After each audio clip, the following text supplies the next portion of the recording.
Sisco Larson, Wine Club Director and GM at Joe's Wines and Liquor, here with Billy Boywid of Southern Glazers Wine and Spirits, coming live from their distribution center over here in Memphis. Fran Kysela is coming to us live from somewhere in Virginia, parts unknown.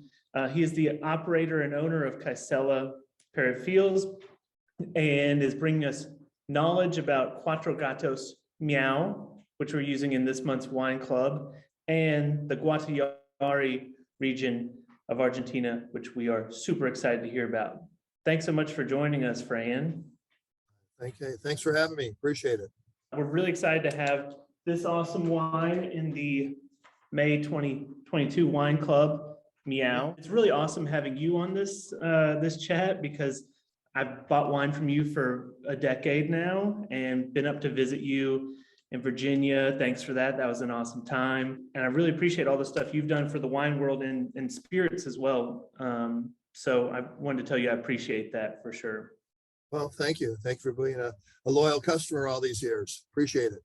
So our wine club has over 600 people. So we've got quite a bit of this coming to us, but can you tell us how it's getting to you in Virginia before it comes our way?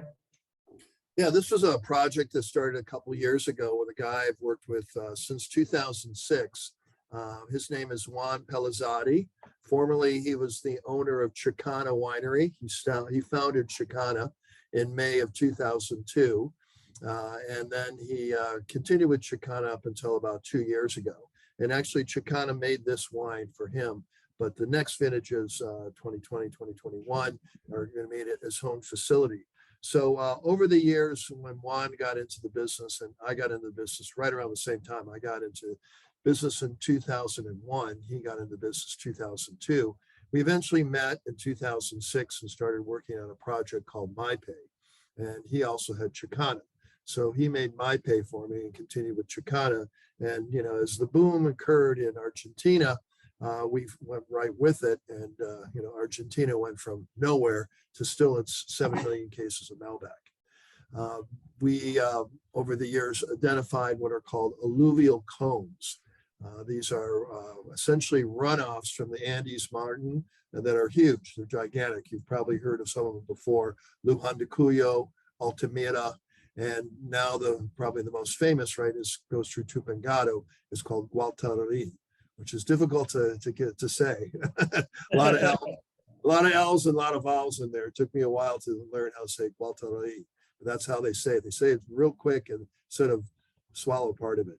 But it's sort of interesting. From the map I gave you, you can look and you see in areas of Tupungato winelands, which is over here over on the right.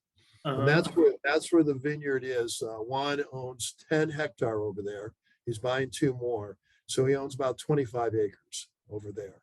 And what it was is this area, no one knew would be able to make good wine or not. Chandon planted some vineyards in 1992. And then there's a golf course at Tupungato.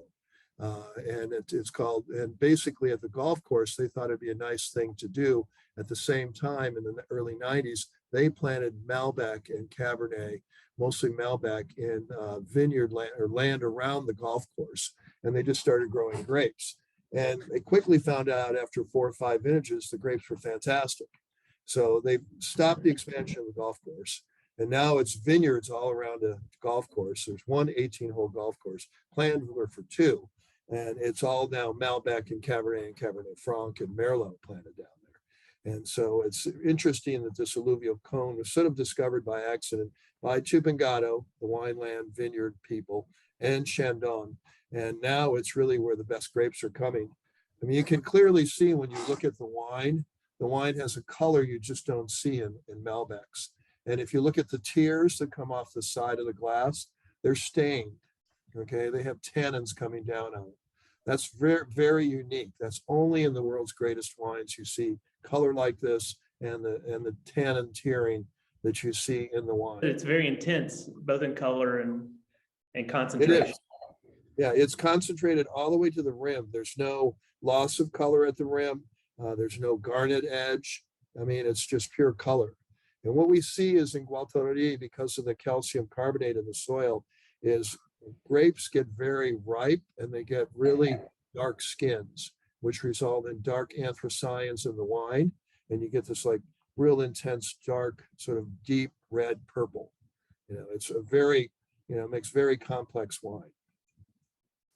And so you said Chandon they were looking to plant white grapes in the same region because they thought the altitude would allow for that. Is that right? Yeah, the altitude, when you plant grapes, you have to have what's called a straight region 1 or 2 for sparkling wine, which means the heat summation scale is such that it's a cool climate. Like Caneros outside of Napa, that's region 2. Mm-hmm. Champagne is region 1. They believe that this was a region 1, okay, in the area, and so that therefore they could plant white grapes because the altitude is high, and therefore the nights are cold, and the temperature is, the ambient temperature overall stays relatively, cool. But they found out they were wrong, and that it's actually more of a 1 to 2, closer to 2. And they get really ripe grapes because of all the exposure. And then the subsoil is really the key. You've got this unique pebbly subsoil with calcium carbonate, which sort of looks like Chateauneuf du Pape, but with chalk dust. It's sort of unusual if you look at it on Google. Very distinctive soil. And this alluvial cone that washed down from the Andes deposited all this silt, pebbles, and over time, calcium basically dried up and deposited there. Okay, and so an alluvial cone, which you were talking about earlier, that's that's obviously depositing nutrients and stuff in that region. Mm-hmm. Is it also is it from a river or from a glacier, or can it be from either of those? Yeah, it's from an ancient river off the Andes Mountains. Think of it like the Mississippi. The Mississippi has a delta, okay, mm-hmm. which pours out like a triangle, okay, and that's where fresh water that has particles suspended in solution hits the ocean. There's two differences in the charges, and what happens is everything gets dropped out of solution and it all becomes mudland, and it's all sort of sandy, silty, and muddy, and that's a river delta. These were ancient river deltas off the Andes Mountains that deposited silt, pebbles, and as they dried, the content of the calcium carbonate increased. Okay, great. So even at 6,000 feet elevation, you're finding this a great place to grow grapes. Yeah, they're around 3,000 meters, stuff like that, or 1,800, 1,500, 3,000. It's somewhere in that realm. But again, high elevation grapes with plenty of sunshine can really make some great wine, because they not only capture the sun in the glass, but they still have good acidity. Okay, and this is south of Mendoza, the most famous growing region, right? So what's the difference between? Obviously, we see great quality already in this wine. What's the difference between Guattari? Did I get close on that one? Yeah, that's pretty good. and Mendoza. Well, Mendoza is most of the grapes have now gone south of Mendoza. As the city of Mendoza grew, land was converted from agricultural to residential, and that's a natural transition. Mm-hmm. I think the last area was Godoy Cruz, which is just outside of Mendoza. There's still some grapes there. That's where the Rutini family started years and years ago. But they found that as they moved down valley, that with these alluvial cones in Luján de Cuyo, in Altamira, and in Guattari, they make really much better red wine. Okay, the quality of the grapes is higher, the soil type is the right profile, there's plenty of sun. So you're talking, it goes all the way down to about 2 to 2.5 hours south of Mendoza now. And the Aini and Altamira are down at the very bottom. And this is about an hour outside of Mendoza.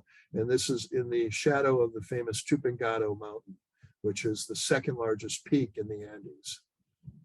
So when you say shadow, is it a rain shadow effect there as well, or? Well, all of Argentina gets a rain shadow effect, and the clouds come over to the Andes, they go up, and then there's a change in temperature, and then they drop rain in Chile. Okay, so all of Argentina is pretty dry. And generally, if they don't have a good snowpack or have a lot of well water, they're going to have a problem growing grapes there. So that's typically all the rivers feed the vineyards in the area, and you have to buy water rights. So all of that area of Argentina is rain shadow, and the water hits over in Chile. That's why Chile can grow all the vegetables and avocados, cherries, and all the fruits that they do. I mean, that stretch of Chile for about 800 miles, it's just nothing but green and lots of production of fruits and vegetables.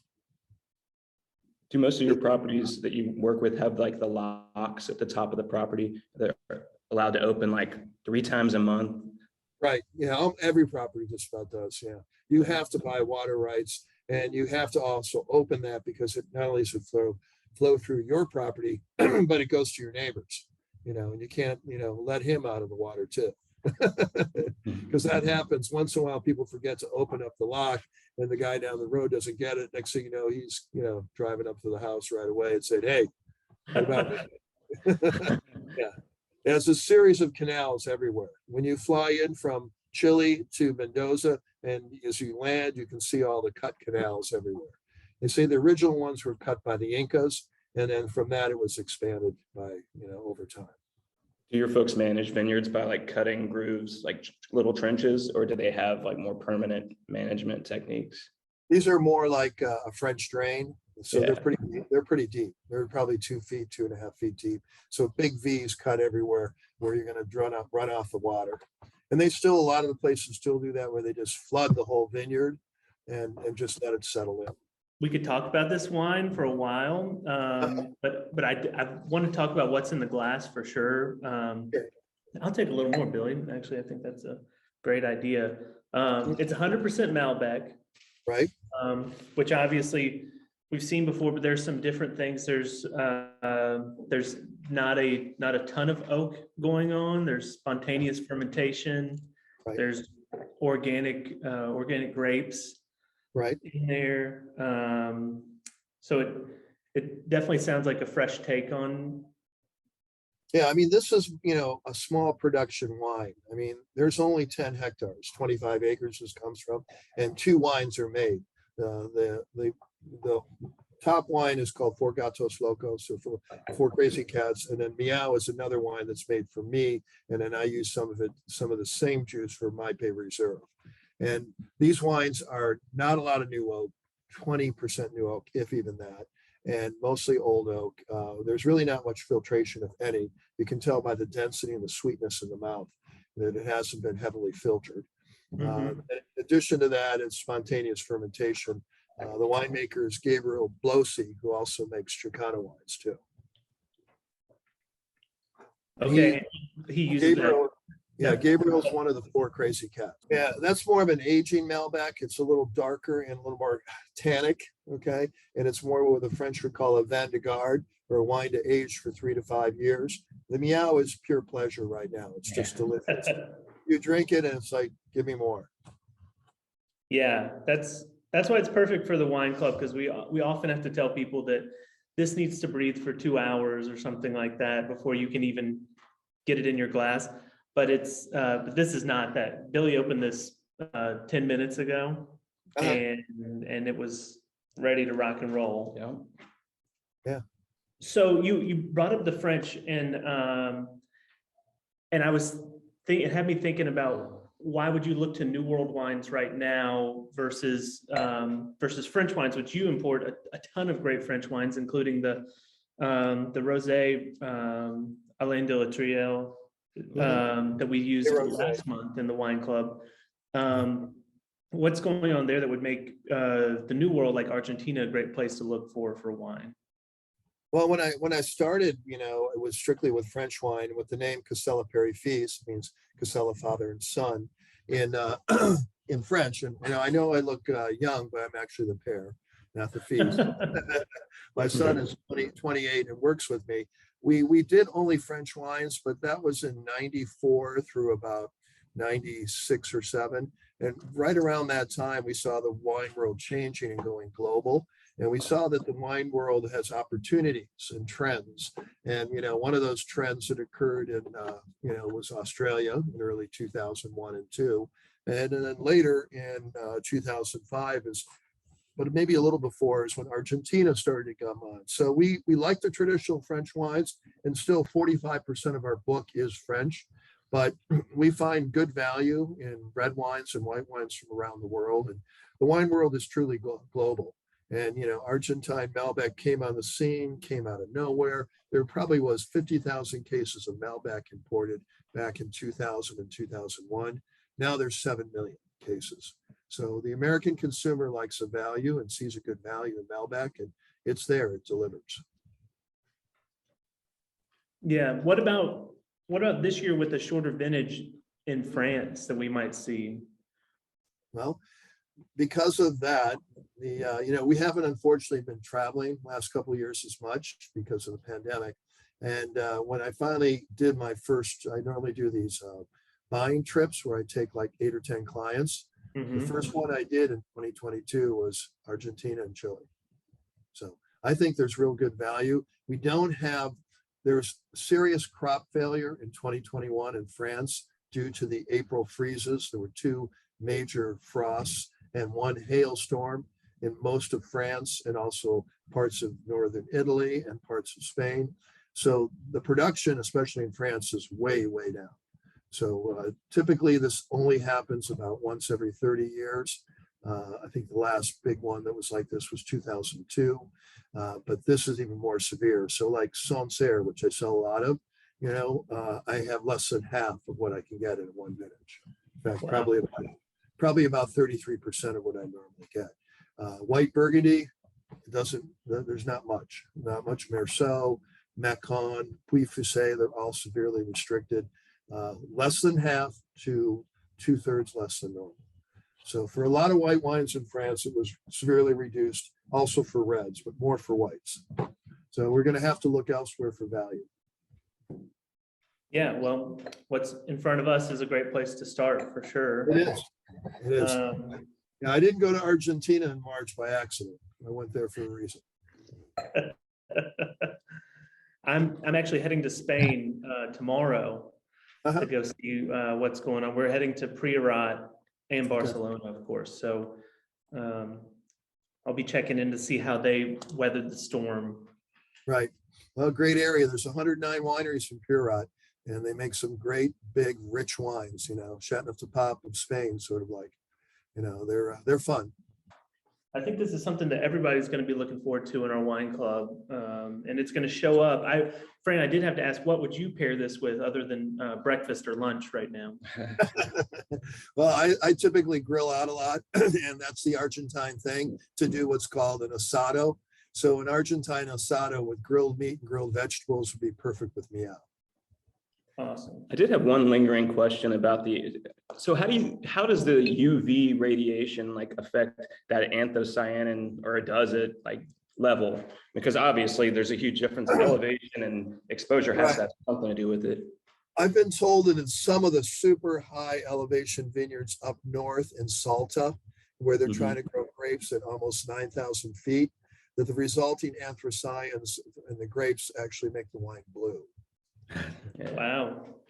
Seen 2 examples from a winery called El Molino, which is up near Michel Rolland's winery called Yacachuyo, and that wine had a blue cast to it. So that's high elevation fruit. But then they worry that it's such high elevation fruit that if they have a really cold spring, they could have a problem with production. Well, since Billy had a good nerd question, I have one too. The effects on El Nino and La Nina and climate events like that, how does that play out in the Guattari? Guattari, I mean, we have problems with it here in America too. I mean, you have to change what you do. Okay, you can't. Every vintage is different. The old days there was much more consistency in weather patterns. It was easier to farm in a traditional, systematic manner. Nowadays, you can't do that. So you might want to do more or less green harvesting. Let's say it's a cold year, you want to leave more grapes or more grape leaves on, so you get more photosynthetic material, producing ripeness. Hot year, you might pull back on the green. You can only go so far because shading is important too. You don't want to sunburn the grapes. So it's a real delicate balance. You have to sort of really adapt your ways to the vintage a little bit more. It's really about that is all done in the vineyard. And that's really the change we see. The winemaking is at such a high level that it's all about what happens in the vineyard. You've got to get the right acid, the right sugar. You got to get a clean crop. You don't want to have any kind of rot issues, and stuck fermentation. So that's really the key thing. It's all about farming. Yeah, I saw this is by definition of a low intervention wine. So it's really important what happens in the vineyard to get it to the winery. And then at that point, if you're not doing as much with it, you really rely on what has happened in the vineyard the most. Right. Yeah. More and more people use optical sorters. So they literally can check every last bunch and grape because they really want to get, clean material. Wow. Yeah. Very cool. High technology at high elevation for sure. Yep. Fun thing. We'll have something new you might want to look. We'll have a small quantity later in the summer of Cabernet Sauvignon from Fort Gatos. Oh, really? Yeah, it's only about 200 cases, but we will get some in. You dog ear some of that, right? Yeah. We'll just tell Jeremy we'll get some for you. Okay. Great. That's another interesting thing is Cabernet and how it's coming up in Argentina too, especially with climate and stuff there. So I'm excited. I think our wine club members will be really pumped to scope that out too. So. Okay. Well, we'll give it a try. Awesome. Well, this has been super great, Fran. I appreciate your time. Thanks for doing this for us. I hope to see you soon. You can come to Memphis anytime. We'll probably be in the playoffs, NBA playoffs for the next month or so as we cruise towards the championship. So we'll see. Okay. Well, good luck to you. All right. Thanks so much. See you soon. Bye.